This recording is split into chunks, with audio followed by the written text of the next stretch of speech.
the watchmaker's promise in a quiet corner of the city, where the pace of life slowed to the soft ticking of old clocks, stood a little shop that most people passed by without a second glance. Its wooden sign creaked gently in the wind. Eli's Timepieces. The window was filled with clocks of every kind, from majestic grandfather clocks to delicate pocket watches, each lovingly restored to life. Eli, the shop's owner, was a man in his late 70s. His hands were knotted with age, but still precise, each movement deliberate, patient. His hair was silver, his face lined with time, and his eyes held the calm wisdom of someone who had measured life not in years, but in moments. Every morning, Eli arrived precisely at 6:45 a.m. He would sweep the floor, wind the clocks, make a cup of jasmine tea, and sit at his bench. And every evening, he would lock up at sunset, bow his head and whisper, "Thank you for another day." But Eli was not always a watchmaker.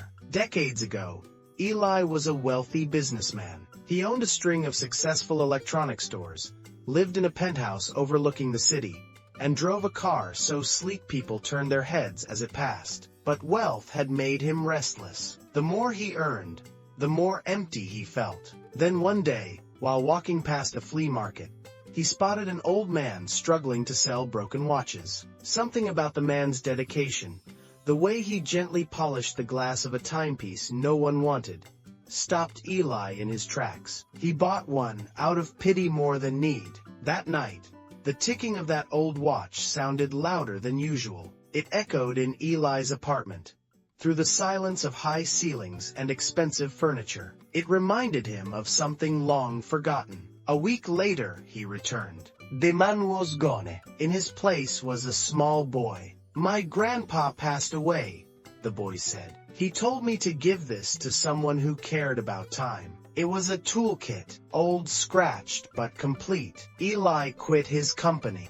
The next month, over the years, people from all walks of life came to Eli's little shop. He kept a logbook not for sales, but for stories. There was Ms. Callahan, a retired teacher, who brought in her late husband's watch every year on their anniversary. She never asked for it to be fixed. She just wanted it cleaned, and to sit with Eli and talk. She'd bring a small tin of butter cookies and tell Eli the same story each time, about how her husband proposed on a park bench during a thunderstorm. Eli never interrupted. He just listened, smiling gently. There was Daniel, a young mechanic, who bartered car repairs for a clock for his mother. Eli gave him the finest one in the store, wrapped in silk. Years later, Daniel returned, taller, stronger, and with calloused hands. He brought Eli a thermos of strong coffee and stayed to help fix an antique wall clock. Their friendship grew over years, silent but deep. And there was Sophie, a little girl who had lost her voice after an accident. She came in every week to stare at the cuckoo clocks. Eli made her a small one with a bird that sang just for her.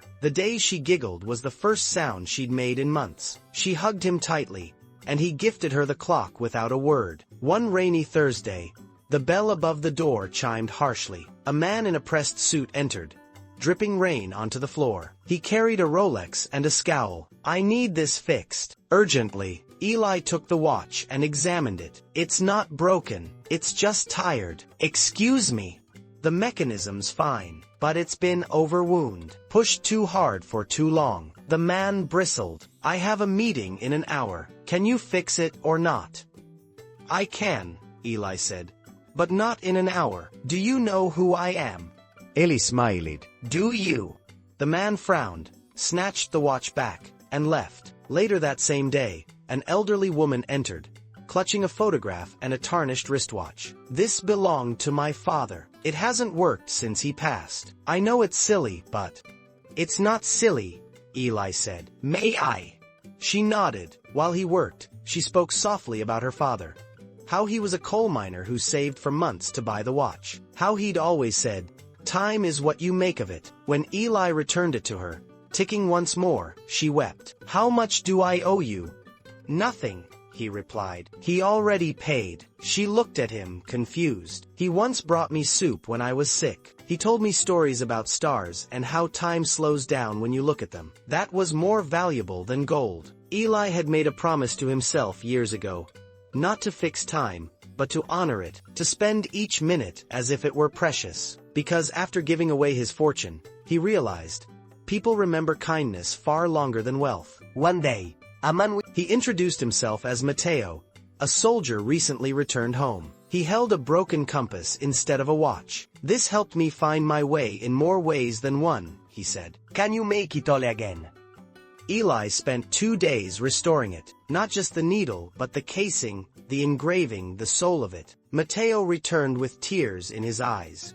He left a medal on the counter, whispering, "To guide others, you must first repair yourself." Another customer, a teenage boy with bright eyes, came in with a stopwatch and a dream. He was training for track and field, and the stopwatch had belonged to his grandfather, a runner himself, who'd passed away last spring. "If I can hear the tick again," he said, "maybe I'll run like him." Eli not only fixed it but taught him how it worked, how timing was rhythm, not pressure. Months later, the boy returned, medal in hand. One evening, as the sun dipped below the city's edge, Eli closed the shop. He looked around at the ticking clocks, some fast, some slow, some a little off. Just like people, he walked to the back room and sat in his old armchair. A soft breeze came through the open window, carrying the scent of rain and jasmine.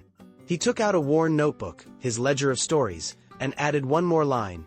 Today, a girl smiled again. The clocks were all on time. Eli passed quietly one night, sitting in that same chair, surrounded by the gentle tick-tick-tick of lives he had touched. When the city woke, the clocks in Eli's shop were all still ticking, not one out of sync. The shop stayed closed for weeks, until one day, a young man unlocked the door. It was Daniel, the mechanic. He walked to the counter, pulled out Eli's old toolkit, and set to work. On the wall, the sign now read, "Time repaired, kindness restored." And in the back, Eli's notebook waited, pages still empty, stories still waiting to be written. We don't take time with us when we go, but we do leave behind how we used it. Give freely, listen fully, love patiently, because in the end, our moments are our legacy. If this story touched your heart, don't forget to like, share, and leave a comment below. Subscribe for more soulful tales that remind us what truly matters.